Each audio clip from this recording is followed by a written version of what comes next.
Hey guys, what's up? Today we are going to discuss a very important topic of the chapter number 3, meeting life challenges. That is the coping with the stress. It is mentioned in the page number 61, 62 and the 63. So after studying from here, go and refer to the NCERT so as to cover the topic holistically. So let us begin the topic. First of all, we have to deal with what exactly is coping. Coping का मतलब क्या होता है?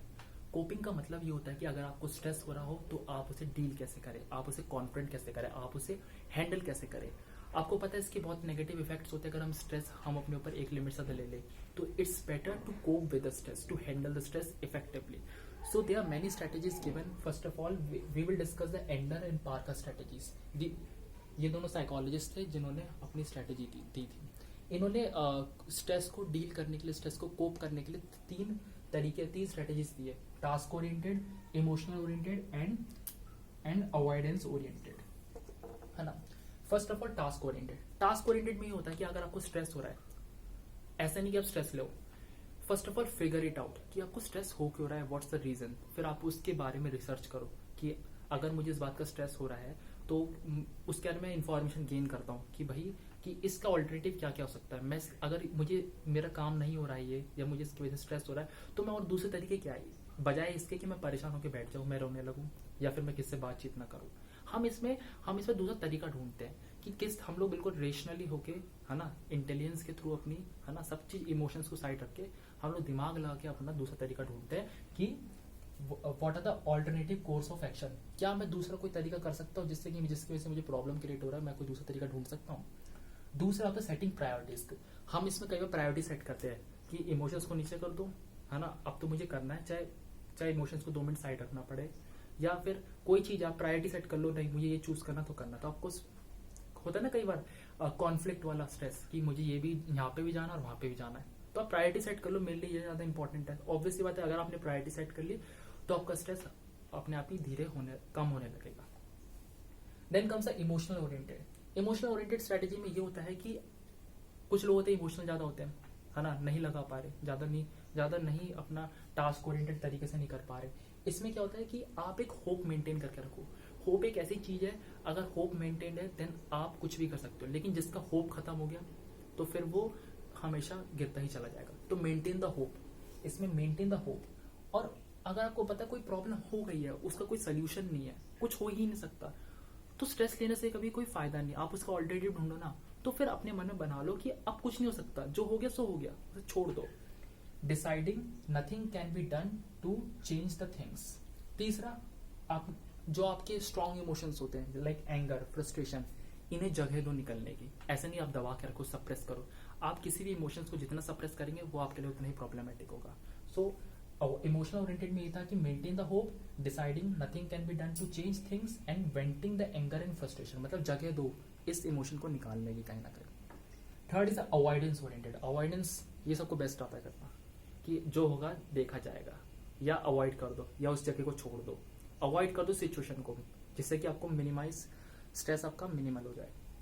Like seriousness of the situation decreases. आप किसी situation को seriously ले ही नहीं रहे हो तो ऑब्वियसली बात है आपको स्ट्रेस होगा ही नहीं. ठीक है.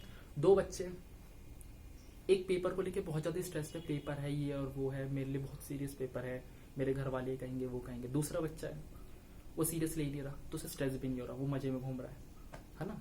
तो यही है कि अगर आपको लगता है कि avoidance is the best technique then you can avoid the things. But मैं ये नहीं कह रहा कि पेपर को सीरियस मत लो, it is very important for you.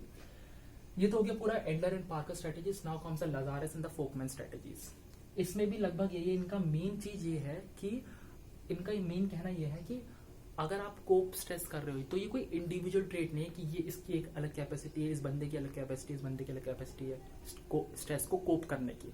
इसका इन लोगों का ये मानना है कि it's a dynamic process. Dynamic मतलब किसी के पास कोई प्रॉपर सोल्यूशन है ही नहीं, वो एग्जैक्ट जो सिचुएशन होती है उसके हिसाब से कोप करते हैं, जो उनका अंदर से निकलता है, इंट्रिंसिक होता है. तो it's a dynamic process rather than the individual trait. Dynamic you know कि कंटिन्यूसली चेंजिंग, जो कभी स्थिर नहीं रहता.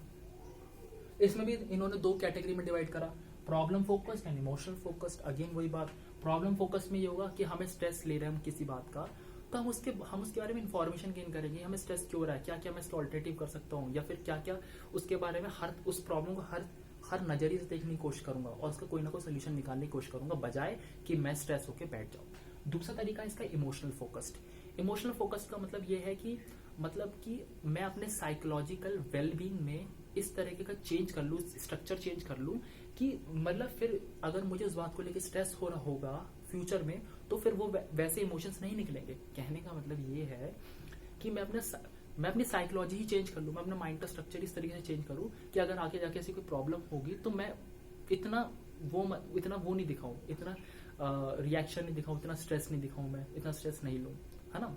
That is a emotional focused. Then comes इसके नीचे ही इन दोनों के बाद एनसीईआरटी में आप जाओगे तो आप देखोगे स्ट्रेस मैनेजमेंट टेक्निक्स है, अलग अलग टेक्निक्स जिससे हम अपना स्ट्रेस को कम कर सकते हैं। ये इंपॉर्टेंट, ये इस बड़ी हेडिंग के अंदर आता है, कोपिंग विद स्ट्रेस के अंदर का ही पार्ट है, स्ट्रेस मैनेजमेंट टेक्निक्स। ये इंटरेस्टिंग चीज है, जल्दी जल्दी देखते हैं हम लोग। रिलैक्सेशन, अगर आपको स्ट्रेस हो रहा होगा तो आप डीप ब्रीथिंग करने लग जाओ। डीप ब्रीथिंग एक्सरसाइजेस होती है जिसमें मसल्स क्या होते हैं आपके लूज हो जाते हैं। मसल्स लूज होंगे सारी मसल, तो आपका ब्लड इजीली फ्लो होगा, आपको गुस्सा नहीं आएगा, आपका बीपी नहीं बढ़ेगा, है ना। दूसरी चीज क्या हो सकती है इसमें, आपके मसल्स सब रिलैक्स होते हैं, आपके जो लंग्स के एयर पैसेजेस जो होते हैं, जिन ट्रैकिया होता है ना, ट्रैकिया जिसके थ्रू आपका सांस लेते हो, है ना, तो वो रिलैक्स होने लग जाएंगे, तो आपको काफी स्पेस मिल जाएगा। तो डीप 100 बात की एक बात रिलैक्सेशन में ये है कि आप डीप ब्रीदिंग करो, आप स्ट्रेस मैनेज कर सकते हो। आपने कई जगह मूवीज में देखा भी होगा। दूसरा मेडिटेशन, मेडिटेट करो। मेडिटेशन से क्या होता है, फोकस बढ़ता है इंसान का, है ना। फोकस बनता है, फोकस बनता है, कॉन्सेंट्रेशन बनता है, अटेंशन बढ़ता है ना।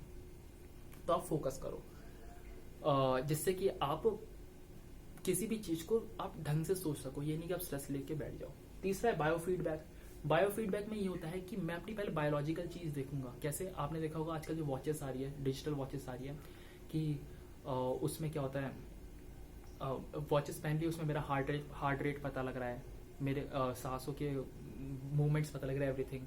तो मुझे अपने बारे में पता लग रहा है कि मेरी हार्ट बीट बढ़ रही है, मेरा सांस तेज हो रहा है, ये कम हो रहा है। तो उसके थ्रू अकॉर्डिंगली फिर मैं वर्क करूँ, है ना, कि मेरा अगर सांस बढ़ रहा है या मुझे कोई प्रॉब्लम हो रही है तो उसी तरीके की स्ट्रेटेजी लगा के मैं अपना स्ट्रेस कम करूँ, है ना। बायोफीडबैक में होता है कि मैं पहले बॉडी के बारे में जानूँ इन्फॉर्मेशन, कि मेरे बॉडी में क्या क्या प्रॉब्लम हो रही है, उसी हिसाब से फिर मैं स्ट्रेटेजीज लगाऊँ। फिर है exercise. Exercise is the best thing. आप अगर आपको कितना ही गुस्सा आ रहा हो, या आपको कितना ही फ्रस्ट्रेशन हो, या आपको कितना ही स्ट्रेस हो, एक्सरसाइज आप करोगे तो आपका फिजियोलॉजिकल वेलबींग अगर मेंटेन हो जाएगा तो स्ट्रेस भी मेंटेन हो जाएगा, है ना।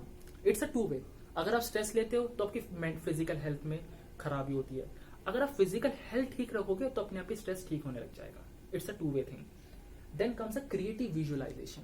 क्रिएटिव विजुअलाइजेशन में ऐसा होता है कि आप किसी चीज की तैयारी कर रहे हो, आपको कोई एम पाना है आपको, बट क्या कुछ प्रॉब्लम हो पा रही, नहीं हो पा रहा, है ना, तो आपको स्ट्रेस हो रहा है।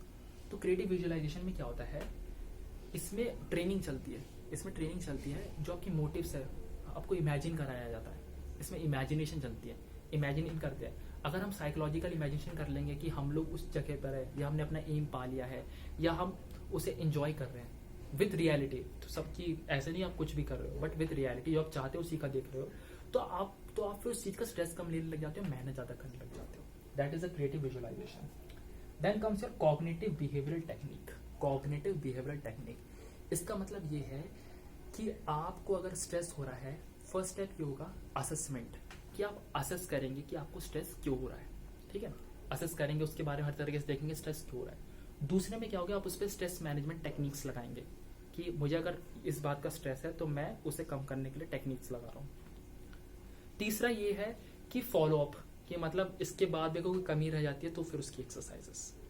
तो ये सब क्या है, स्ट्रेस मैनेजमेंट टेक्निक्स। तो ये सब मैंने टॉपिक पढ़ा दिया, आप जाके एक बार एनसीईआरटी में रेफर कर लीजिएगा, है ना। That's all from my side, thank you. Please like and subscribe.